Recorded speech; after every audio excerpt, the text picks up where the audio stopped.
밀린다왕 문경 118 육신의 관찰.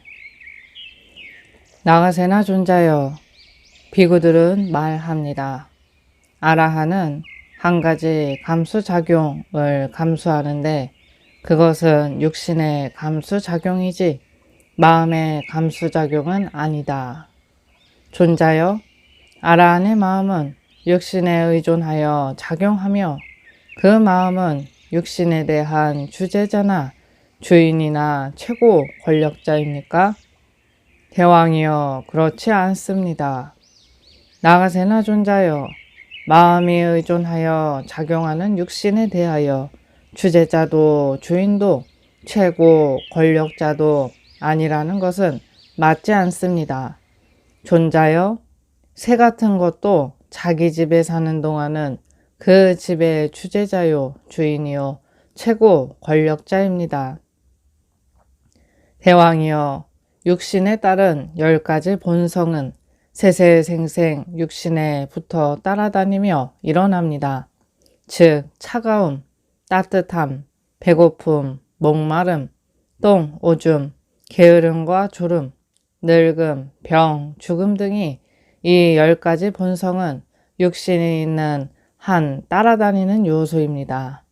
그 점에 대하여 아라한은 주재자도 아니요 지배자도 아니요 최고 권력자도 아닙니다. 존자여, 어찌하여 아라한은 육신에 대하여 명령하지도 주재하지도 않습니까? 그 이유를 말씀해 주십시오.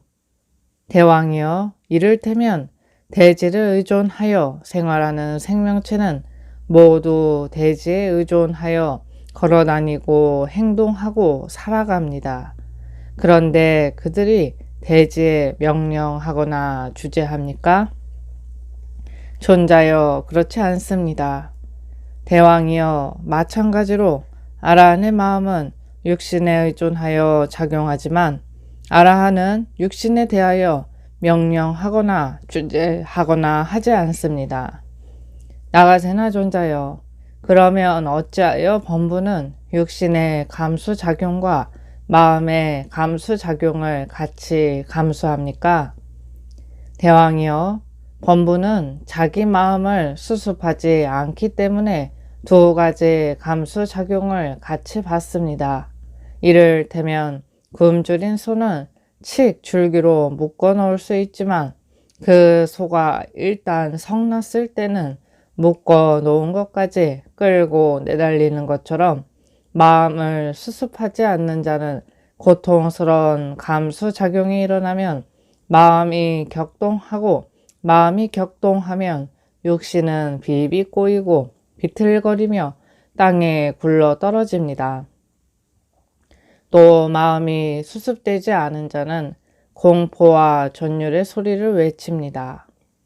대왕이여, 이것이 범부가 육신의 감수작용과 마음의 감수작용을 함께 감수하는 이유입니다. 그 다음 아라한은 육신의 감수작용 한 가지만을 감수한다는 이유는 무엇이겠습니까?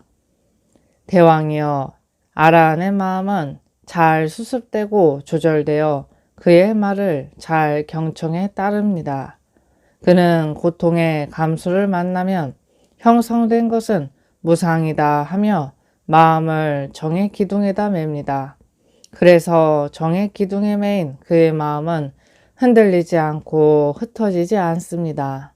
그러나 고통의 감수작용이 변화하고 확대됨으로써 그의 육신은 비비 꼬이고 비틀거려 넘어집니다.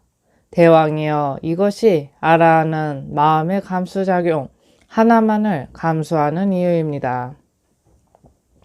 나가세나 존자여, 육신이 움직일 때 마음이 움직이지 않는다는 것은 희유한 일입니다. 그 이유를 말씀해 주십시오. 대왕이여, 줄기와 가지와 잎새가 무성한 거목도 바람이 불면 흔들릴 것입니다. 그러나 그 밑뿌리까지 흔들리겠습니까? 존자여, 그렇지 않습니다. 대왕이여, 마찬가지로 아라한은 고통의 감수를 만나면 형성된 것은 모두 무상하다 하며 마음을 선정의 기둥에다 맵니다. 그래서 그의 마음은 흔들리거나 흩어지지 않습니다. 그러다 고통의 감수작용이 변화해서 확대됨으로써 그의 육신은 비비 꼬이고 비틀거려 땅에 넘어집니다. 그런데도 그의 마음은 거목의 밑둥처럼 움직이거나 흔들리는 일이 없습니다. 존자여 희유하고 희유한 일입니다. 이 같은 진리의 등불은 전에는 보지 못했습니다. 119. 무게의 사문과 무게의 제가자. 나가세나 존자여, 계율을 실천하지 않는 제가자와 역시 계율을 실천하지 않는 사문 사이에는 어떤 차이가 있습니까? 양자는 다시 태어나는 세계가 같습니까? 아니면 다릅니까? 또 양자의 업보는 동일합니까? 아니면 다릅니까? 대왕이여, 무게의 사문은 무게의 제가자보다 우월한 10가지 덕성이 있습니다.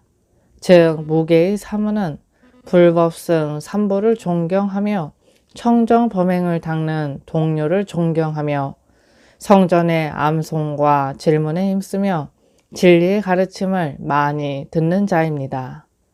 또 설령 파괴를 하더라도 무게의 사문은 대중 속에 들어갈 때 외견에 유의하며 비난을 두려워하기 때문에 신구업을 삼가고 정진에 마음을 쏟고 비구들과 화합하고 나쁜 짓을 하더라도 남모르게 합니다.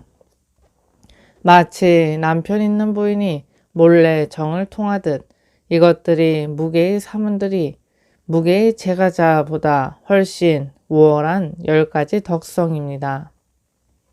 대왕이여, 또 무게의 사문은 10가지 사유로 보시물을 청정히 합니다.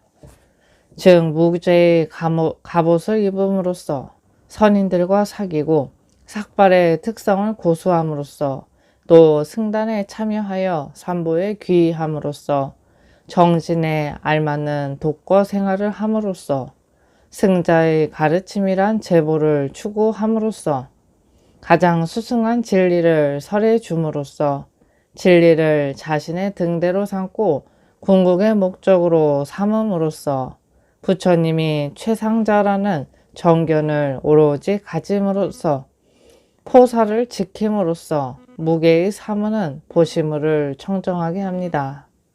대왕이여, 설령 비행을 저지르더라도 무게의 사문은 보시자의 보시물을 청정하게 합니다.